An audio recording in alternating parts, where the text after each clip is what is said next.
बिस्मिल्लाहिर्रहमानिर्रहीम। दोस्तों, आज हम बात करेंगे कि अगर आप पाकिस्तान में प्रॉपर्टी परचेज़ करना चाहते हैं, प्रॉपर्टी में इन्वेस्टमेंट करना चाहते हैं, तो आपको किन बातों का ख्याल रखना चाहिए, कौन सी चीज़ें हैं जो ज़रूरी हैं। अगर आप चाहते हैं कि जो प्रॉपर्टी की जो सेल परचेज़ है उसके ऊपर जो टैक्सेस हैं, या उस जब आप सेल करते हैं तो उस पर जो गेन है, जो आपको नफ़ा होता है, उस पर टैक्स रेट क्या होगा या टैक्स किस तरह से अप्लाई होगा। या आप चाहते हैं कि जो आपकी प्रॉपर्टी इनकम है, जो रेंटल इनकम है, किराए की आमदनी है, उस पर टैक्स किस तरह से लगेगा। तो उसके मतलब ऑलरेडी 2 वीडियोस हमारे यूट्यूब चैनल पे पड़ी हुई हैं, आप वहाँ से जाके उसको देख सकते हैं। मैं कोशिश करूँगा कि उसका जो लिंक है वो इस कमेंट सेक्शन में डाल दो इस वीडियो के, ताकि आप लोग रेडीली उसको भी एक्सेस कर सकें। तो आज ये टॉपिक जो है उसका स्टार्टिंग पॉइंट ये है कि जो प्रॉपर्टी आप परचेज़ करने जा रहे हैं, क्या आप किसी शहर में प्रॉपर्टी लेना चाह रहे हैं या देहात में कोई ज़री ज़मीन लेना चाह रहे हैं। तो शहर में जो प्रॉपर्टी आप लेते हैं उसमें नॉर्मली 2 तरह की प्रॉपर्टी आप देख रहे होते हैं। या तो आप रेंटल प्रॉपर्टी देखते हैं या आप कोई प्लाट देख रहे होते हैं। रेंटल प्रॉपर्टी नॉर्मली तब देख रहे होते हैं कि जब हम कहते हैं कि जी हमें जो है अपना किचन के लिए या रूटीन में मंथली कुछ कैश चाहिए होगा, तो हम अब रेंटल प्रॉपर्टी की तरफ जाते हैं ताकि हमें कुछ ना कुछ रेंट मिलता रहे और साथ हम उसकी कैपिटल जो अप्रिसिएशन है, यानी कल को उसकी जो प्राइस की है वो उसमें जो इंक्रीज़ होगा, तो हमें इससे मिल के एक अच्छा सब्सटेंशियल जो है वो गेन हमें यहाँ से हासिल हो सके। प्लाट की केस में होता है कि आपको सिर्फ कैपिटल अप्रिसिएशन है, यानी उसकी जो वैल्यू है उसमें जो इंक्रीज़ है वही आपका नफ़ा होता है, वही आपकी इनकम होती है। तो इसकी जो चीज़ें आगे डिस्कस करते हैं, लेकिन रेंटल प्रॉपर्टी में एक चीज़ मैं सिर्फ ऐड कर दूँ कि जब आप रेंटल प्रॉपर्टी परचेज़ करें तो आप ये देखें कि उसकी रेंटल यील्ड है, यानी अगर आपका 12 महीनों का जो रेंट है उसको आप डिवाइड करें, जो उसकी परचेज़ प्राइस है, जो वैल्यू है प्रॉपर्टी की, मल्टीप्लाई 100 करें, तो जो रेंटल यील्ड है वो कोशिश करें कि ऐसी प्रॉपर्टी लें जिसकी एटलीस्ट 6% जो है वो रेंटल यील्ड हो। उससे कम लेंगे तो वो फिर उसका गेन शायद सब्सटेंशियल ना हो। सेकंड, रेंटल जब आप प्रॉपर्टी ले रहे हैं तो आप देखेंगे ऐसे एरिया में प्रॉपर्टी नहीं ले रहे कि जहाँ पर लिटिगेशन है, जो आपका किराएदार है वो स्टे ले आता है और उस सिचुएशन में आपको लिटिगेशन स्टार्ट हो जाती है और आप एक नई दलदल में फंस जाते हैं। आपको हो सकता है कि वहाँ पर रेंटल यील्ड ज़्यादा नज़र आ रही हो, बट वहाँ पे इस तरह के लिटिगेशन केसेस हों, तो ऐसे एरिया को अवॉइड करें। अच्छा, इसके बाद प्रॉपर्टी शहर में अगर आप परचेज़ कर रहे हैं तो उसका जो सबसे इम्पॉर्टेंट जो एलिमेंट है वो ये है कि आपने किस एरिया में प्रॉपर्टी लेनी है, आप किस जगह प्रॉपर्टी ले रहे हैं। तो अगर हम लाहौर शहर की बात करें तो उसमें एक DH है, यानी उसके DH जो है इसकी एक तो ये है कि अपनी इंडिपेंडेंट ये अथॉरिटी है, इस पे जो लाहौर डेवलपमेंट अथॉरिटी है, LD है, उसके रूल्स वगैरह इस पर एप्लीकेबल नहीं होते। तो यहाँ कंपैरेटिवली लिटिगेशन भी कम होती है, और जो हमारे ओवरसीज़ दोस्त हैं या जो लाहौर से बाहर लोग बैठे हुए हैं वो प्रेफर करते हैं कि हम DH में प्रॉपर्टी ले लें। दो कि वहाँ पर भी कुछ स्पेशल केसेस हैं जहाँ पर इश्यूज़ होते हैं, लिटिगेशन आती है, बट कंपैरेटिवली कम होती है। सेकंड, जो आपके पास ऑप्शन होती है एरिया सिलेक्शन में, वो आप कहते हैं कि मैं किसी कोऑपरेटिव सोसाइटी में प्लाट ले लूँ या प्रॉपर्टी को ले लूँ। जो कोऑपरेटिव सोसाइटी है वो एक कोऑपरेटिव डिपार्टमेंट है, जिस तरह पंजाब का है, तो वो उसके अंडर वो फार्म हुई होती है और उसकी हालांकि जो उसका जो उसका प्लान अप्रूव होता है या उसकी डेवलपमेंट है वो सम हो LDA के अंडर ही आ रही होती है, बट उसकी जो मैनेजमेंट है वो हर 3 साल बाद इलेक्ट होती है। उसके जो अकाउंट्स हैं, ऑडिट है, वो कोऑपरेटिव डिपार्टमेंट देख रहे, तो वहाँ पर भी सम हो एक चेक एंड बैलेंस होता है। अच्छा, कोऑपरेटिव सोसाइटी में अगर आप प्लाट लेने जा रहे हैं तो आपने ये देखना है कि वहाँ जो प्लाट है वो मॉर्गेज तो नहीं है, क्योंकि नॉर्मली जब शुरू में सोसाइटी ने प्लान दिया होता है LDA को, तो उसमें LDA कुछ प्लाट जो है वो मॉर्गेज कर लेता है, अपने पास रन रख लेता है, ताकि जो सोसाइटी है उसकी जो मैनेजमेंट है वो डेवलपमेंट उसकी उस तरह से करे, और जो उसके रोड्स हैं, जो बाकी फैसिलिटीज़ हैं पूरी करे। अदरवाइज जो मॉर्गेज प्लाट्स हैं उसको सेल करके तो उसकी जो डेफिशिएंसीज हैं उसको पूरा कर सकता है। तो इसलिए जो मॉर्गेज प्लाट हैं वो कंपैरेटिवली आपको बाकी जो प्लाट है, क्लियर जिन्हें प्लाट कहते हैं, उससे सस्ता मिल रहा होता है। बट आप कोशिश करें कि अगर आपने कहीं घर जो बनाना है वो आप नियर फ्यूचर में देख रहे हैं, जल्दी बनाने की प्लान है, तो फिर आप उसको मॉर्गेज प्लाट को अवॉइड करें, क्योंकि मॉर्गेज प्लाट में आपको कई दफ़ा कुछ सोसाइटीज़ हैं जो आपको मैप अप्रूव कर देती है इंटरनली, LD अप्रूव नहीं करता उसका मैप जो है, और उस पर आप घर बना लेते हैं। तो कई ऐसे केसेस देखने में हैं जहाँ पर जो है LD ला के वो मकान जो है उनको गिरा दिया है, और वो जो लॉस है वो शायद फिर आप बर्दाश्त ना कर सकें। तो कोशिश करें कि इस जो मॉर्गेज प्लाट हैं उससे अवॉइड करें। उसके बाद LDA, लाहौर डेवलपमेंट अथॉरिटी जो है LDA ने कुछ खुद अपनी जो स्कीम है बनाई है। जिस तरह आप लाहौर में अगर हम बात करें तो गार्डन टाउन है, मुस्लिम टाउन है, मॉडल टाउन एक्सटेंशन के जितने ब्लॉक्स हैं, इसी तरह से जितना जोहर टाउन है आपका, आगे LD एवेन्यू 1 है, जुबली टाउन है, इस तरह की बहुत सारी सोसाइटीज़ हैं जो LDA ने खुद ही बनाई है और ख़ुद वो उसको मैनेज कर रहा है, ऑपरेट कर रहा है, उसकी डेवलपमेंट सारी वही देख रहा है। तो LDA में जब आपने देखना है तो उसमें दो नॉर्मली कैटेगरी होती हैं, एक एग्जम्पशन हम कहते हैं, दूसरा अलाटी कहते हैं। जो एग्जम्पशन वाले प्लाट्स हैं कोशिश करें कि आप जो एग्जम्पशन वाले हैं उससे अवॉइड करें, क्योंकि एग्जम्पशन किस तरह से होता है कि आपने LDA को जब सोसाइटी बन रही थी तो LDA को आपने ज़मीन दी, उसके बदले आपने LDA ने आपको फ़ाइल या प्लाट दे दिया। अच्छा, वो जब ज़मीन आपने दी तो उसके बाद में बहुत सारे हिस्सेदार निकल आते हैं और वो कहते हैं कि हमें हिस्सा नहीं दिया गया, और उस पर लिटिगेशन शुरू होती है,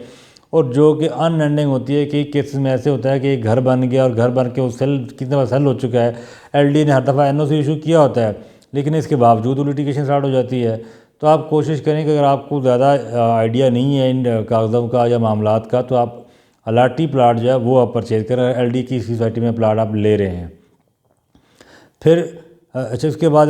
LDA में एक और इशू भी है जो मैं बाद में आगे जाकर शेयर करता हूँ। इसके बाद आते हैं प्राइवेट सोसाइटीज़, जिसमें कुछ बड़े नाम हैं, जिस तरह आप बैरिया कहते हैं या बाकी कुछ और बड़ी सोसाइटीज़ हैं, बड़े ब्रांड हैं। या क्या होता है कि जो मुख्तलिफ प्राइवेट ओनर्स हैं, उनकी अपनी ज़मीन है, उन्होंने वहाँ पे कटिंग करके छोटी छोटी सोसाइटीज़ लॉन्च कर दी हैं और आपने वहाँ से प्लाट ले लिया। जब प्राइवेट सोसाइटीज़ में जब आप को प्लाट लें तो आपने ये देखना है कि क्या वो ब्लॉक, वो सेक्टर या वो जो एरिया उसका है वो LDA से अप्रूव्ड है, और वो LDA की जुरिस्डिक्शन में आता है। अगर LDA से बाहर है तो वहाँ पर जो म्यूनसिपल कमेटी है नॉर्मली उससे अप्रूवल चाहिए होती है, तो वो आपने अप्रूवल उसकी ज़रूर देखनी है। अदरवाइज़ आप अक्सर ये अखबार में देखते होंगे कि LDA ने फ़लाँ जगह जाके गैर कानूनी सोसाइटी थी, उसकी बिल्डिंग गिरा दी, उसकी रोड गिरा दी, उसका जो सीवरेज सिस्टम है वो बाकी चीज़ों को, इस तरह की आपको शिकायत नज़र आ रही होती हैं। तो प्राइवेट सोसाइटी में आपने एक तो इस चीज़ को ज़रूर देखना है। फिर अगर आप कंफर्टेबल हैं तो आप एटलीस्ट ये देखें कि जो उसका डेवलपर है, जो ओनर है, उसकी अपनी रेपो कैसी है, फिर वहाँ पर जो सीवरेज है या बाकी और फैसिलिटीज़ हैं उनकी क्या सूरत हाल है, तो ये देखने के बाद ही आप फैसला करें। अच्छा, आपने जिस तरह ये मुख्तलिफ मैंने एरिया बताया, DHA है, LDA या प्राइवेट सोसाइटीज़ हैं, कोऑपरेटिव सोसाइटीज़ हैं, तो इसमें एक चीज़ जो देखने वाली है, जो ज़रूरी है, वो ये है कि DHA, कोऑपरेटिव सोसाइटीज़ और कुछ प्राइवेट सोसाइटीज़, वहाँ पर ये होता है कि जिससे आप ज़मीन परचेज़ कर रहे हैं, प्रॉपर्टी परचेज़ कर रहे हैं, उसके नाम जो ट्रांसफ़र लेटर है, जब आप एग्रीमेंट टू सेल करते हैं और डॉक्यूमेंट आप सोसाइटी में या DHA के ऑफिस में जमा करवाते हैं, तो उसके बाद वहाँ से आपको एक ट्रांसफ़र लेटर मिलता है, और वो जो ओरिजिनल ट्रांसफ़र लेटर है वही आपकी ओनरशिप डॉक्यूमेंट है, उसका एविडेंस है, आपने सिर्फ वही संभालना होता है। जबकि LDA में अगर आप प्रॉपर्टी ले रहे हैं तो अगर वो एग्जेम्प्टेड प्लाट है तो शुरू में जो एग्जेम्पशन हुई, उसके पोजेसन हुई, उसके बाद जितने ओनर्स हैं जिस चीज़ को ट्रांसफ़र हुई, ये इस तरह से अलाटमेंट है तो शुरू में अलाटमेंट, उसका पोजेसन और जितने ओनर सबको ट्रांसफ़र है, हर एक का ओरिजिनल डॉक्यूमेंट आपने अपनी फ़ाइल में संभाल के रखना है। उसमें बाकी जगहों में तो वो ओरिजिनल डॉक्यूमेंट है हर ट्रांसफ़र के टाइम पे जमा हो जाते हैं। LDA में ऐसी सिचुएशन नहीं है। LDA की अपनी फ़ाइल चल रही होती है और आपकी अपनी फ़ाइल अपने ओरिजिनल मेंटेन करनी होती है। आपका कोई एक दरमियान में ट्रांसफ़र का डॉक्यूमेंट या शुरू में एग्जाम्पशन या अलाटमेंट का डॉक्यूमेंट आपको ओरिजिनल आपका गुम गया, दो आपके पास कापी है, इसके बावजूद आप जब बेचने जाएंगे तो उसकी वैल्यू पे एक सब्सटेंशियल फ़र्क पड़ेगा, और अक्सर केसेस में लोग अवॉइड करते हैं, वो प्रॉपर्टी परचेज़ ही नहीं करते। तो इसलिए, और क्योंकि ये इसकी वजह क्या है कि अक्सर क्या होता है कि आपने सुना होगा कि LDA में जी वो वहाँ फाइल्स गुम गई, हालांकि आप काफ़ी हद तक उसके कुछ हिस्से कंप्यूटराइज हो गए हैं, बट स्टिल वहाँ पे इश्यूज़ हैं। तो आपने इसको ज़रूर देखना है। और कई लोग क्या करते हैं कि LDA में जाके कहते हैं मैं ट्रांसफ़र लेटर का हिस्ट्री भी करवा दें, बट वो एक कम्बरसम प्रोसीजर है। तो बेहतर है कि आप एक तो LDA में जब लें तो कोशिश करें कि जो चेन डॉक्यूमेंट्स हैं शुरू से ले कर एग्जाम्पशन या अलाटमेंट है एंड तक सारे ओरिजिनल फाइल आपके पास होनी चाहिए,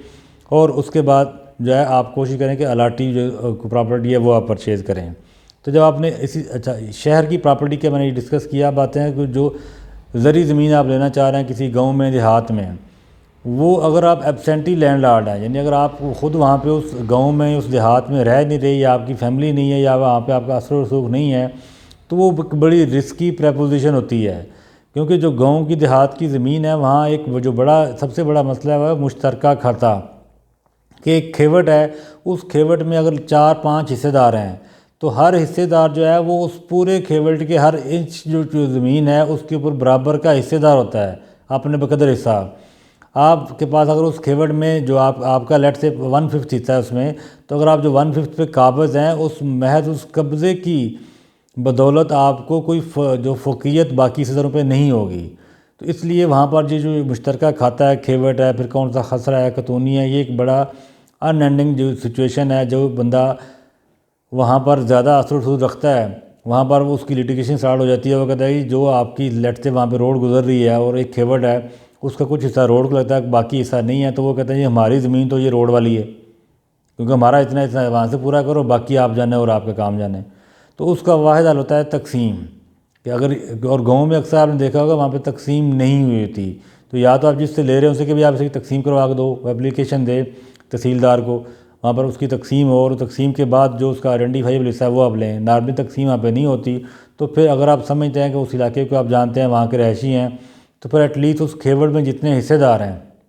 उन सब हिस्सेदारों से आप पहले कहें कि भाई ये मैं इसका पार्ट ये परचेज़ करना चाह रहा हूँ, अगर आप इंटरेस्टेड हैं तो आप ले लें, ताकि मैं कल को इसमें लिटिगेशन में ना हूँ। और वो कहते हैं नहीं ठीक है, हमें इतराज़ नहीं है, तो फिर आप उसको उसकी जो परचेज़ है उसकी तरफ देख सकते हैं। तो ये जो मोटी मोटी चीज़ें मैंने बताई, इसके बाद जब आपने एरिया सेलेक्ट कर लिया, आपने देख लिया मैंने किस पर्पज़ के लिए ले रहा हूँ, किस एरिया में ले रहा हूँ, उसकी डॉक्यूमेंटेशन देख ली, तो उसके बाद नेक्स्ट एक सिचुएशन आती है कि जो बंदा आपको प्रॉपर्टी सेल कर रहा है, क्या वो पावर ऑफ अटॉर्नी पे तो नहीं बेच रहा। क्योंकि अक्सर ये होता है कि जो ओनर है वो मुल्क से बाहर है और उसने पावर ऑफ अटॉर्नी दी हुई है, और उस पावर ऑफ अटॉर्नी के ऊपर जो है वो आपके पास बंदा आपके पास बैठ के डील कर रहा है और कह रहा है कि जी मुझे ये प्रॉपर्टी सेल करनी है। तो आपने जब भी पावर ऑफ अटॉर्नी के लिए प्रॉपर्टी ले रहे हैं, तो आपने देखें कि वो पावर ऑफ अटॉर्नी जहाँ से इशू हुई है वहाँ से ये जाकर चेक करें कि वो मनसूख तो नहीं हो गई। नॉर्मली रजिस्ट्रार जो है वो power of attorney they issue कर रहा होता है, तो वहाँ पर अब जो रजिस्टर्ड होती है, तो आप जाके वहाँ चेक करें वो मनसूख तो नहीं हो गया। और वो मनसूख हो गई है, जिसने इशू की थी मालिक ने उसे, तो फिर उसकी कोई वैल्यू नहीं है। अगर आप उसके साथ कोई ख़रीदार या ख़रीदारी कर रहे हैं तो वो आपकी बिल्कुल इल्लीगल होगी, उसकी कोई वैल्यू नहीं होगी, और कल को आपको सारे का सारा नुकसान जो है वो आपको उठाना पड़ सकता है। अच्छा, उसके बाद आप अगर किसी औरत से, किसी लेडी से कोई ज़मीन परचेज़ कर रहे हैं, तो फिर आप कोशिश करें कि उसमें उसका भाई या उसका वालिद या कोई करीबी रिश्तेदार है उसको विटनेस ज़रूर बनाएं। क्योंकि लेडीज़ के केसेस में ये अक्सर इशू आता है कि आप पेमेंट सारा कैश में कर रहे होते हैं, और कल को वो जो लिटिगेशन में आता है जी मैंने ज़मीन बेची नहीं थी, या मैंने ये हिस्सा नहीं बेचा था, मेरा फ़लाँ हिस्सा मैंने बेचा था, तो इन्होंने मेरे नाम ये लगवा लिया, इन्होंने मुझे एक हिस्से के लिए पेमेंट की थी, इन्होंने नाम सारी लगवा ली। तो इस तरह के इश्यूज़ हैं, तो कोशिश करें कि उसके केस में उसका जो क्लोज़ रिलेटिव है, जो इमीडिएट फैमिली मेम्बर है, उसको आप उसमें गवाह या विटनेस ज़रूर बनवाएं। अच्छा, फिर इसमें लास्ट और बड़ा इंपॉर्टेंट पॉइंट है पेमेंट का, कि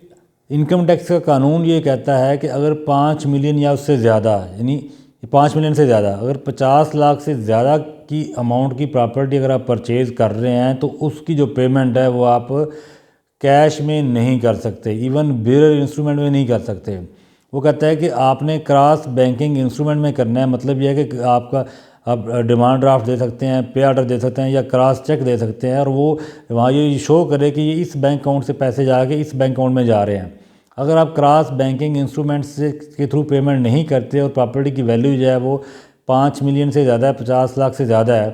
तो उसके कॉन्सिक्वेंस ये है, एक तो ये है कि आपको 5% उसकी पेनल्टी पे करनी पड़ेगी। 5% जो है वो FBR रेट या DC rate whichever is higher, उसका 5% पेनल्टी आपको लग सकती है। फिर यह है कि जब आप कल को उसको बेचेंगे तो उस पर जो गेन आएगा, उस गेन में से आप प्लाट की या प्रॉपर्टी की जो परचेज प्राइस है वो माइनस कर रहे होते हैं। बट अगर आपने 5 मिलियन ज़्यादा प्रॉपर्टी थी और उसकी कैश पेमेंट की हुई है, तो उसके जब गेन कैलकुलेट करेंगे तो वो कास्ट आपको अलाउ नहीं होगी और आपका गेन बढ़ जाएगा और आपका टैक्स उस पर ज़्यादा बन जाएगा। तो ये थोड़ी सी वीडियो लंबी होगी, पर मैंने कोशिश किया कि प्रॉपर्टी की जो परचेज़ के ऊपर जो मामलात हैं, क्योंकि आप अपनी पूरी ज़िंदगी की इन्वेस्टमेंट इसमें कर रहे होते हैं, तो इसको आपने बड़े ध्यान से और बड़े अच्छे तरीके से ये सारी चीज़ें देख के फिर आपने फ़ैसला करना है, फिर आपने ट्रांजैक्शन करनी है। आई होप कि मैंने जो इंपॉर्टेंट चीज़ें थी वो कवर की। नेक्स्ट में इंशाल्लाह अगला टॉपिक कवर करेंगे। तब तक के लिए शुक्रिया, अल्लाह हाफ़िज़।